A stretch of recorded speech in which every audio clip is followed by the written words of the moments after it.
देख रहे हैं आपका मन पसंदीदा यूट्यूब चैनल। कोई महत्वपूर्ण खबर आती है सबसे पहले प्रदान करवाई जाती है। अभी बड़ी बिग ब्रेकिंग न्यूज निकलकर सामने आ चुकी है। हाँ, अब कौन बनेगा प्रदेश का मुख्यमंत्री। हाँ, मध्य प्रदेश का मुख्यमंत्री कौन बनेगा, रिलेटेड न्यूज निकलकर सामने आ चुकी है। क्या बीजेपी मार जाएगी बाजी या कांग्रेस का बनेगा मुख्यमंत्री, यह आने वाले दिनों में पता चलेगा कौन बनेगा मुख्यमंत्री। चलिए हम जानते हैं, एग्जिट पोल के माध्यम से अनुमान लगाए गए हैं कि मुख्यमंत्री कौन बनेगा। आप उसके हिसाब से अपना अनुमान भी कमेंट में जरूर लिख दें। सबसे पहले आता है भीड़ जिला। हाँ, कुल सीट है 5, कांग्रेस प्राप्त कर सकती है 2 सीटें और बीजेपी 3 सीटें प्राप्त करने का अनुमान लगाया जा रहा है। रायसेन जिला, कांग्रेस 1, बीजेपी 3 सीटें प्राप्त करने का अनुमान लगाया जा रहा है। कुल सीटें हैं 4 रायसेन जिले में। इसके बाद आता है सतपुरा जिला। इनमें कांग्रेस 3, बीजेपी 3 और अन्य पार्टियों को 0-0 सीटें प्राप्त होने का अनुमान लगाया जा रहा है। कुल सीटें हैं 6। उसके बाद बात करते हैं मुरैया जिला। इनमें कुल सीटें 6, कांग्रेस 4, बीजेपी 1, बीएसपी 1, अन्य पार्टी 0 सीटें प्राप्त करने का अनुमान लगाया जा रहा है। वहीं बात करें बालघाट जिला। बालघाट जिले में कांग्रेस 4, बीजेपी 2, अन्य पार्टियों को 0-0 सीटें प्राप्त होने का अनुमान लगाया जा रहा है।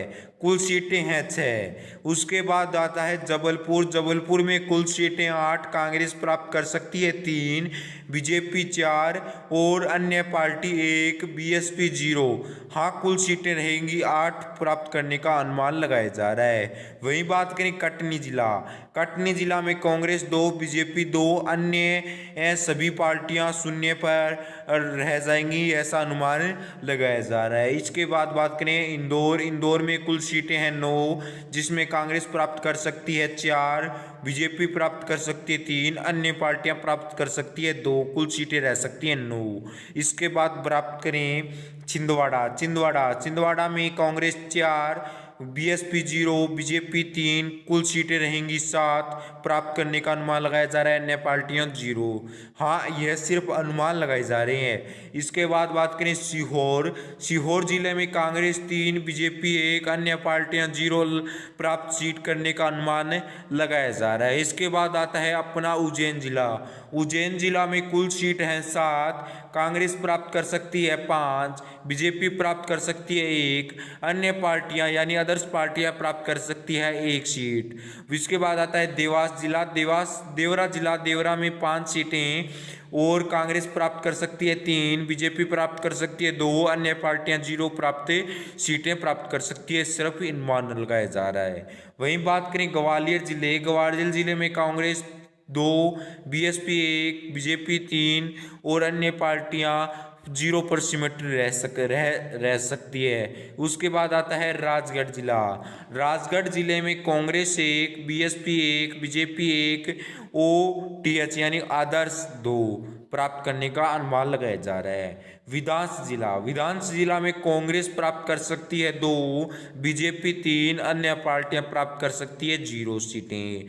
वहीं बात करें सिवानी जिले में कांग्रेस 2, बीएसपी 0, बीजेपी 0, बीजेपी 2 और अन्य पार्टियां 0 प्राप्त करने का अनुमान लगाया जा रहा है। बड़वानी में अनुमान लगाया जा रहा है कि 4 सीटों में से कांग्रेस 3 प्राप्त कर सकती है, बीजेपी 1 प्राप्त कर सकती है। वहीं बात करें शिवपुरी में अनुमान लगाया जा रहा है 5 सीटों में से 2 कांग्रेस प्राप्त कर सकती है, 1 बीएसपी प्राप्त कर सकती है, 2 बीजेपी प्राप्त करने का अनुमान लगाया जा रहा है। सागर जिले में कुल सीटें रह सकती हैं 8, कांग्रेस प्राप्त कर सकती है 4, बीएसपी 1, बीजेपी प्राप्त कर सकती है 2 सीटें, अन्य पार्टियां 1 सीटें प्राप्त करने का अनुमान लगाया जा रहा है। वहीं बात करें बैतूल जिले में कांग्रेस 1, बीजेपी 2 और अदर्स यानी अन्य पार्टियां प्राप्त कर सकती है 2 सीटें, कुल सीटें हैं 5।